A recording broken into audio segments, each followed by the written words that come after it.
Diketahui, tekanan absolutnya adalah 90 kPa atau 9 kali 10 pangkat 3 kPa. Ketinggiannya adalah 60 cm atau 0,6 meter. Gravitasinya adalah 9,8 meter per second kuadrat. Dan densitasnya adalah 13,5 gram per cm kubik atau 13.500 kg per meter kubik. Sehingga persoalan dari soal ini dapat diselesaikan dengan menggunakan rumus tekanan absolut, di mana P absolut sama dengan P atmosfer ditambah Rho kali G kali H. Selanjutnya, kita dapat menghitung tekanan yang dihasilkan oleh kolom merkuri dengan menggunakan rumus P sama dengan Rho kali G kali H, di mana densitas dari merkuri atau Rho adalah 13.500 kg per meter kubik. Percepatan gravitasinya atau G-nya adalah 9,8 meter per second kuadrat, dan ketinggian dari kolom merkuri tersebut atau H adalah 0,6 meter. Sehingga hasilnya adalah 79,38 kPa atau 79.380 Pascal.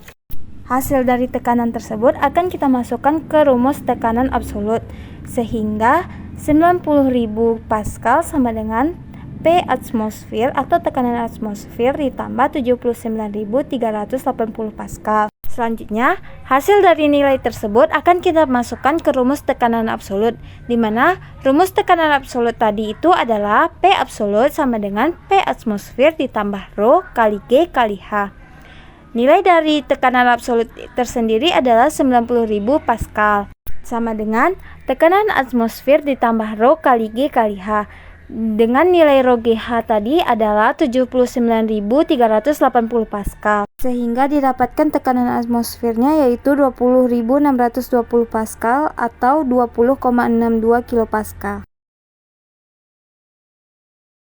Air yang berfasa cair pada suhu 175 derajat Celcius dan 10 pangkat 3 kPa mempunyai energi dalam spesifik sebesar 760 kJ per kilogram. Dan volume spesifiknya adalah 1,125 cm3 per gram. Berapakah entalpi air tersebut? Jika air tersebut kemudian diuapkan pada suhu 300 derajat Celcius dan 1,5 kali 10 pangkat 3 kPa, sehingga energi dalamnya meningkat menjadi 2785 kJ per kilogram. Dan volume spesifiknya menjadi 170 cm3 per gram.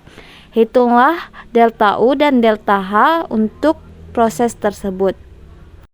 Yang ditanya adalah delta U dan delta H. Sekarang mari kita selesaikan untuk persamaan delta U terlebih dahulu.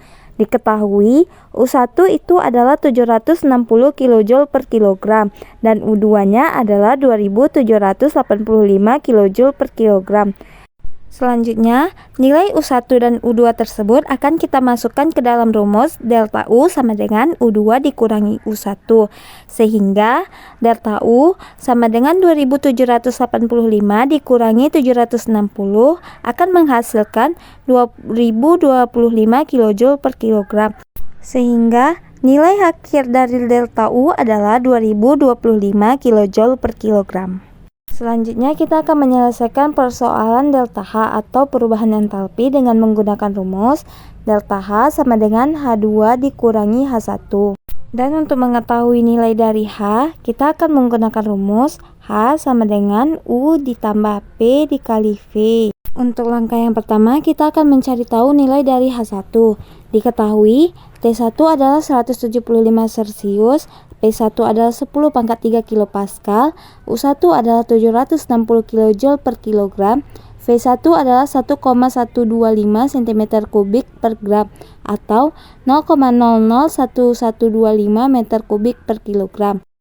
Lalu, nilai-nilai yang diketahui tersebut akan kita masukkan ke dalam rumus H1 sama dengan U1 ditambah P1 dikali T1.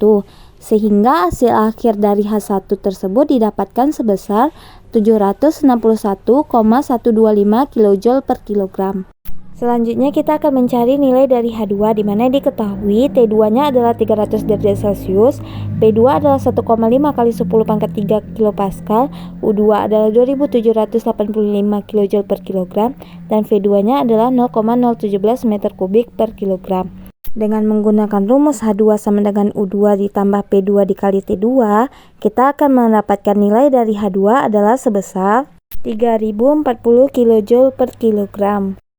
Sehingga delta H sama dengan H2 dikurangi H1, yaitu 3040 dikurangi 761,125. Sehingga hasil dari delta H tersebut adalah 2278,875 kJ per kilogram. Soal yang ketiga, 1 mol udara mula-mula berada pada suhu 50 derajat Celcius dan 3 bar, mengalami perubahan secara mekanikal reversibel dengan kondisi berikut. Dipanaskan pada volume konstan, kemudian dikompres pada temperatur konstan ke keadaan akhir 150 derajat Celcius dan 8 bar. Asumsi udara sebagai gas ideal dengan Cp 7/2R dan Cv 5/2R. Hitunglah W, Q, delta U, dan delta H.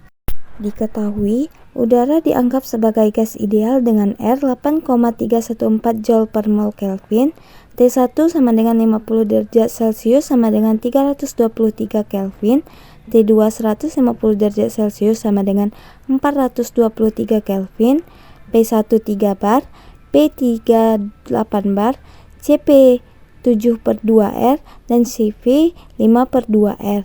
Untuk langkah yang pertama, kita akan membahas proses yang pertama, yaitu pemanasan isokorik atau pemanasan pada volume tetap. Karena volume tetap, maka tidak ada kerja yang dilakukan oleh sistem, sehingga W1 sama dengan 0. Selanjutnya, kita akan menghitung perubahan energi di dalam sistem. Karena energi bergantung pada suhu dan kapasitas kalor pada volume tetap, digunakan rumus delta U1 sama dengan 5/2R dikali T2 dikurangi T1.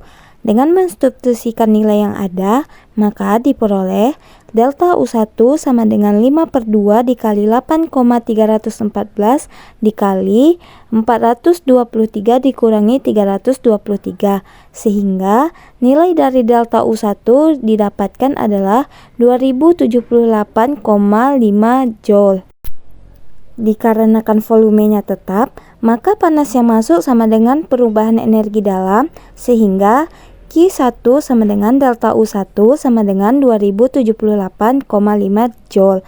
Kemudian, kita akan menghitung perubahan entalpi dengan menggunakan rumus delta H1 sama dengan 7/2R dikali T2 dikurangi T1. Dengan mensubstitusikan nilai, delta H1 sama dengan 7/2 dikali 8,314 dikali 100 adalah delta H1 sama dengan 2909,9 Joule.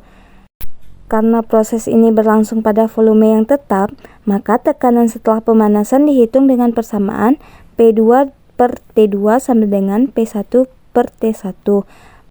Dikarenakan kita ingin mencari nilai dari P2, maka P2 sama dengan P1 dikali T2/T1. Sehingga P2 sama dengan 3 dikali 423 dibagi 323 sama dengan 3,93 bar. Jadi setelah pemanasan, tekanan sistem akan meningkat menjadi 3,93 bar, sementara volumenya akan tetap. Selanjutnya kita akan membahas proses yang kedua, yaitu kompresi isotermal atau kompresi pada suhu tetap. Dikarenakan suhu tetap, perubahan energi dalam sistem itu sama dengan 0, sehingga delta U2 sama dengan 0 dan delta H2 sama dengan 0. Selanjutnya, kita akan menghitung kerja yang dilakukan pada sistem. Dikarenakan ini adalah proses isotermal, maka kerja yang diberikan oleh rumus W2 sama dengan RT2 ln P2/P3. Dengan mensubstitusikan nilai, maka W2 sama dengan 8,314 dikali 423 dikali ln 3,93/8. W2 sama dengan 3517 dikali ln 0,491. W2 sama dengan 3517 dikali min 0,711. Sehingga hasil dari W2 adalah min 2500,8 Joule. Dikarenakan ini adalah proses isotermal, maka panas yang masuk ke dalam sistem sama dengan kerja yang dilakukan. Akan tetapi dengan tanda berlawanan. Q2 sama dengan min W2 sama dengan 2500,8 Joule. Jadi, dalam proses ini, sistem akan tetap mengalami kompresi pada suhu tetap. Akan tetapi, tekanannya akan meningkat dari 3,93 bar menjadi 8 bar, dan sistem akan menerima panas sebesar 2500 Joule. Yang terakhir, kita akan menghitung total perubahan energi sistem setelah mengalami dua proses. Yang pertama, kita akan menghitung total kerja yang dilakukan oleh sistem.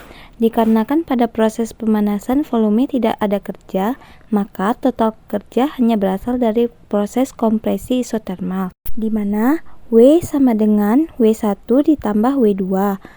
W sama dengan 0 ditambah minus 2500,8, sehingga W total adalah minus 2500,8 Joule.